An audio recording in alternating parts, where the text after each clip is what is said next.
आत्मीय भाइयों और बहनों, आपको पुस्तक जन्म शताब्दी पुस्तक माला 42 अध्यात्म का मर्म समझे प्रवचन श्री राम शर्मा आचार्य आपको पढ़कर सुनाते हैं।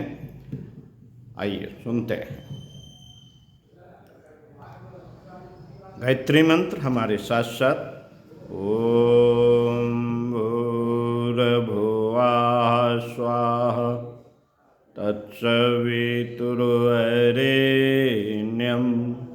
भर्गो देवस्य धीमहि धियो यो नः प्रचोदयात्। देवियों, भाइयों, एक पहलवान की हर जगह ख्याति हो गई। जगह जगह उसे बुलाया जाने लगा। अखाड़े में जीत जीत करके वह नाम कमाने लगा। अखबारों में उसके फोटो छपने लगे। लोगों की इच्छा हुई कि हमको भी पहलवान बनना चाहिए। वे पहलवान के पास गए और यह देखा कि पहलवान क्या किया करता है। उसे दंड पेलते हुए देखा और बैठक करते हुए देखा। यह देखकर कई आदमियों ने दंड पेलना और बैठक करना शुरू कर दिया, लेकिन दंड पेलने और बैठक करने के बहुत समय बीत जाने के पश्चात भी कोई आदमी पहलवान न बन सका और न कोई आदमी इतनी ख्याति वाला बन सका जितना कि वो पहलवान था। वे फिर से उसके पास गए और कहा, दोस्त, सही सही बताना, हम करते हैं, क्या वही आप भी करते हैं या कोई और तरीके से दंड बैठक करते हैं? पहलवान ने उनको देखा, मुआयना किया और कहा, जैसा आप करते हैं वैसा ही हम करते हैं, कोई फर्क नहीं है। उन्होंने कहा कि फिर हम क्यों पहलवान नहीं बन सके और आप कैसे पहलवान बन गए? पहलवान ने कहा कि आपने जो चीज आंखों से देख ली, उसे तो नकल कर लिया, और जो आंखों से नहीं देखी उसको नकल नहीं किया। वो क्या चीज थी? वो आंखों से नहीं देखी, वो क्या चीज थी? उन्होंने कहा कि आपने हमारे आहार विहार, संयम और ब्रह्मचर्य के बारे में गौर नहीं किया। हम अपने आहार विहार के बारे में बहुत सावधान रहते हैं। सोने जागने के बारे में हम बहुत ख्याल रखते हैं। ब्रह्मचर्य से रहते हैं। आप रहते हैं? नहीं साहब, ब्रह्मचर्य की कोई जरूरत नहीं है। हम तो कसरत करते हैं और अपने आहार पर नियंत्रण करते हैं। और आप? उन्होंने कहा कि नियंत्रण से क्या फायदा? आहार विहार की, ब्रह्मचर्य की जरूरत क्या है? आप भी दंड पेलते हैं, हम भी दंड पेलेंगे। आप भी दंड पेलते हैं, हम भी दंड पेलेंगे। पहलवान ने कहा कि आपका कहना गलत है। पहलवान ने कहा, आपका कहना गलत है। व्यायाम की अपनी जगह बड़ी आवश्यकता है और बड़ा महत्व है, लेकिन व्यायाम से 100 गुना, 1000 गुना महत्व इस चीज का है कि आदमी का रहन सहन और आहार विहार किस तरह का है। आप रहन सहन, आहार विहार की उपेक्षा करेंगे और केवल आंख से जो कसरत दिखाई पड़ती है उसी को सब कुछ मान लेंगे, फिर कैसे फायदा हो सकता है? उसकी बात सही थी। साथियों, विधि से अध्यात्म नहीं समझ में आएगा। विधि हम करते रहते हैं, विधि से अध्यात्म समझ नहीं आएगा।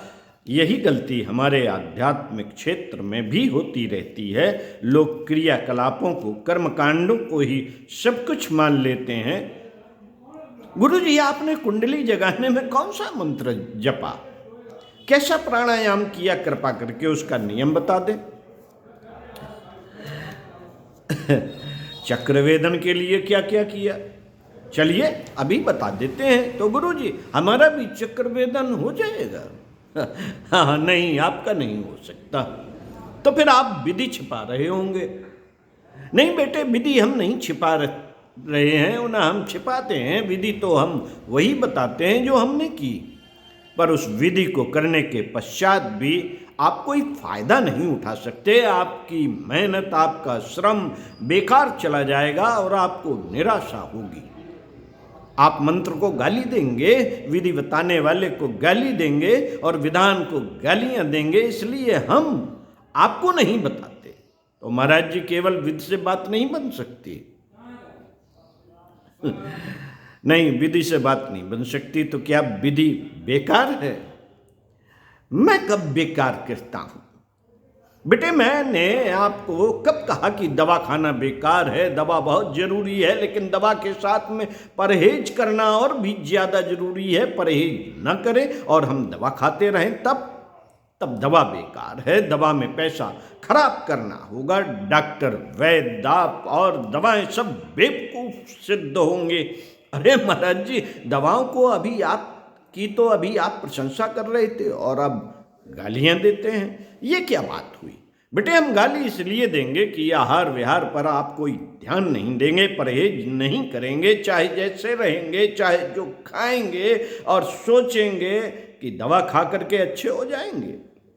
उससे आपको फायदा नहीं हो सकता और आपका पैसा भी खराब होने वाला है। जिस हकीम ने आपको यह बात बताई है कि केवल दवा खाइए और अच्छे हो जाइए, तो मैं उस हकीम और मरीज दोनों को गलत कहता हूँ। दोनों को ही ये जानना और बताना, समझना, समझाना चाहिए कि जितनी कीमत दवा की है उससे ज़्यादा परहेज कीजिए, तो आप बिना दवा के भी अच्छे हो सकते हैं। नेचर आपके स्वास्थ्य को ठीक कर देगी, जैसे कि जंगलों के भील और दूसरे लोग अच्छे हो जाते हैं।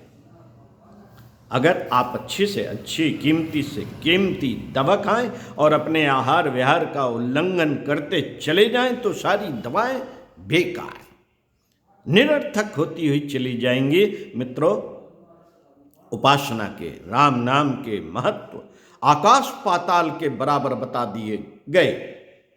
ये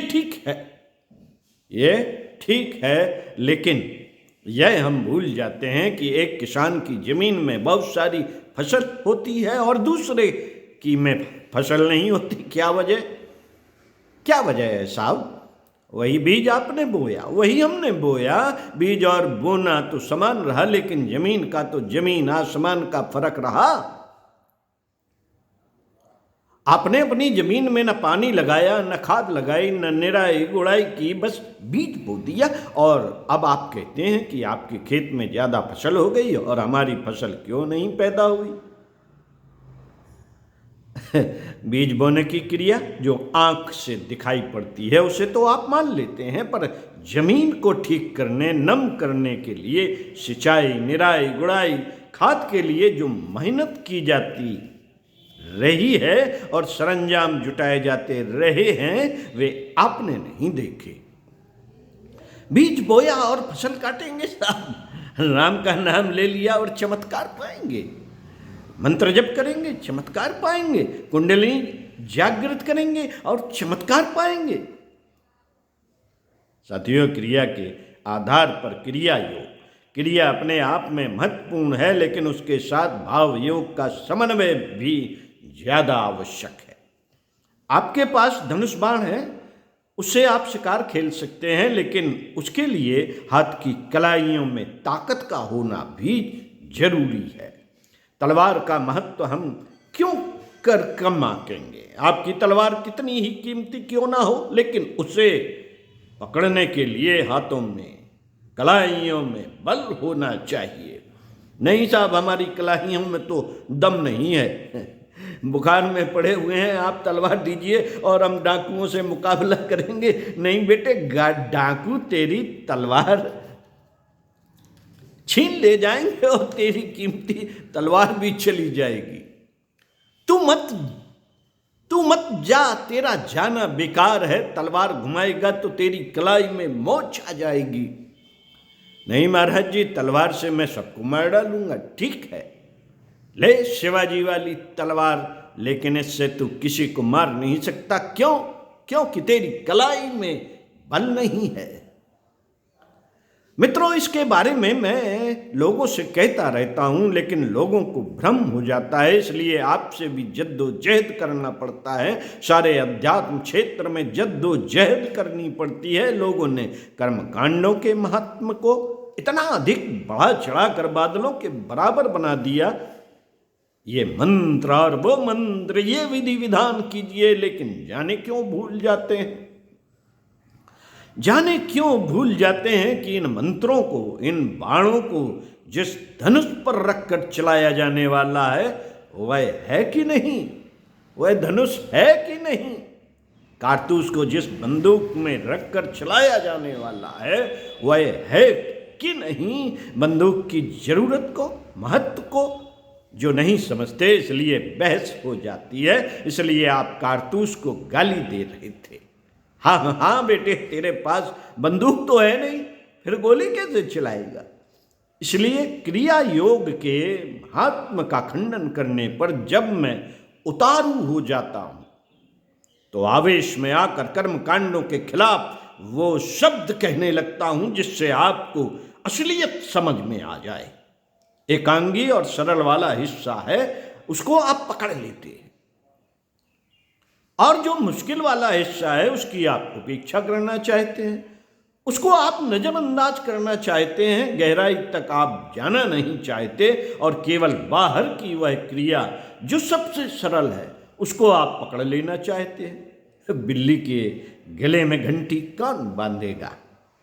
नहीं साहब, बिल्ली का मुंह पकड़ने की ताकत हम में नहीं है, हम नहीं पकड़ सकते, बिल्ली का मुंह नहीं पकड़ सकते, तो बेटे घंटी कैसे बांधी जाएगी? वह चूहे को खा जाएगी, उसे मार डालेगी। मित्रों, मैं ये निवेदन कर रहा था कि आपको वास्तविकता को समझना चाहिए। वास्तविकता को समझेंगे तो आपको अध्यात्म का जो महात्म्य और जो लाभ और जो उसकी फिलॉसफी समझाई जाती है, आप पाएंगे कि वह हूबहू सही है, उसका एक एक अक्षर सही है। राम के नाम का जो महात्म्य बताया गया है, मंत्र का जो महात्म्य बताया गया है, जप का जो महात्म्य बताया गया है, योग का जो महात्म्य बताया गया है, गायत्री मंत्र का जो महात्म्य बताया गया है, वह एक एक शब्द सही है। अगर आप यहीं पर अटके रहेंगे कि केवल कर्मकांड के आधार पर गायत्री मंत्र का चमत्कार देखना चाहेंगे, तो फिर मैं आपसे कहूंगा कि इसका एक एक अक्षर गलत है, झूठा है। गायत्री मंत्र जप करने से कोई फायदा नहीं हो सकता। महाराज जी, आप ये क्या कहते हैं? बेटे, तू समझता तो है नहीं कि मैं क्या कहता हूं। तू एकांगी बात लिए फिरता है, जबकि अध्यात्म एकांगी नहीं हो सकता। एकांगी अध्यात्म संभव नहीं है। मित्रों, अध्यात्म की दोनों धाराएं जुड़ी हुई हैं। ये गाड़ी के दोनों पहिए हैं, एक पहिए पर गाड़ी नहीं चल सकती। प्राण और जीवन दोनों को मिला करके संपूर्ण अध्यात्म बनता है। प्राण और जीवन, प्राण यानी कि ऊर्जा, प्राण यानी कि चेतना, प्राण यानी कि परमात्मा के रूप में जो हमारी आत्मा में वास करता है। तो प्राण और जीवन, जीवन जो ये है, इसको ही साधना पड़ता है। प्राण और जीवन दोनों को मिलाकर एक संपूर्ण अध्यात्म बनता है। हमारा संपूर्ण व्यक्तित्व न केवल शरीर से बना है और न केवल प्राण से बना है। प्राण और शरीर, इन दोनों के समन्वय से हमारा व्यक्तित्व बना है। मैं शरीर को गाली देता हूँ, मिट्टी का बताता हूँ, पंच तत्वों का बताता हूँ, हड्डी मांस का बताता हूँ, इसलिए बताता हूँ कि इसमें प्राण नहीं है। जब इसमें प्राण होता है तो इसे मिट्टी का नहीं कह सकते। तब मैं यह कहता हूं कि यह देवता का मंदिर है, और जब इसमें से प्राण निकल जाएगा तो मैं यह कहूंगा कि ये तो मिट्टी है, इसके लिए क्यों रो रहे हो? इसे जलाकर अलग कर दो, इसमें क्या रखा है, ये तो बेकार है, निरर्थक है, इसको गाड़ दो, नदी में बहा दो, या तो इसको जला दो, इससे अब क्या बनने वाला है। नहीं साहब, ये तो हमारे पिताजी थे, बेटे पिताजी थे, वे हवा में चले गए, हवा में चले गए। पिताजी ने तो कहीं जन्म ले लिया होगा, अब कहाँ है ये तेरे पिताजी, ये तो मिट्टी है, मिट्टी है, मिट्टी का तू कहाँ, मिट्टी को तू कहाँ रख सकता है, इसे जला दे, जला दे, हम और तुम दोनों चलेंगे। नहीं साहब, आप पिताजी को बेकार जलाने की बात कहते हैं, उन्हें गाली देते हैं। नहीं बेटे, पिताजी को नहीं, इस मिट्टी के लिए कह रहा हूं, जिसे रखना निरर्थक है। साथियों, इसी तरह आपको कर्मकांड और भावयोग के फर्क को और समन्वय को समझना होगा। अगर आप अध्यात्म के मार्ग पर चलना चाहते हैं तो दोनों कदम मिलाकर चलने पर ही यह मंजिल पार की जा सकती है। एक कदम से मंजिल पार नहीं हो सकती। केवल कर्मकांड चाहे जितने ही क्यों न कर लें, आप चाहे कितने ही अनुष्ठान क्यों न कर लें, लेकिन अगर आप उन क्रियाओं को जिनकी तुलना हम आहार और विहार से किया करते हैं, जिसको हम आत्म संशोधन, आत्म परिष्कार कहते रहते हैं, यदि आप उनकी उपेक्षा करने लगेंगे, यदि आप यह ख्याल करेंगे कि बस जप करना काफी है, रामायण पढ़ना काफी है, राम नाम जपना काफी है, हनुमान चालीसा पढ़ना काफी है, सप्तशती पढ़ना काफी है, तब मैं ये कहूंगा कि आप मकसद तक नहीं पहुंच सकते और फायदा जो उठाना चाहिए था वह आप नहीं उठा सकते। इसलिए वास्तविकता को आप जितनी जल्दी समझ लें उतना ही अच्छा है। कर्मकांड निरर्थक नहीं है, पूजा उपासना निरर्थक नहीं है, जप और हनुमान चालीसा, गायत्री चालीसा निरर्थक नहीं है, उसकी निंदा नहीं कर रहा हूं मैं। लेकिन कर्मकांड के साथ में व्यक्तित्व का जुड़ा होना, मनुष्य का जीवन परिष्कृत होना, आदमी का सही होना नितांत आवश्यक है। आध्यात्मिकता की पहली शर्त है। अगर आप इस शर्त को पूरा नहीं करेंगे तो फिर बात कैसे बन सकती है। यह शर्त अनिवार्य है, आवश्यक है, इस शर्त की उपेक्षा नहीं हो सकती। ओम शांति। साथियों, इसी क्रम को आगे बढ़ाते हुए पढ़कर सुनाएंगे इसी पुस्तक से प्रवचन परम पूज्य गुरुदेव। ओम शांति।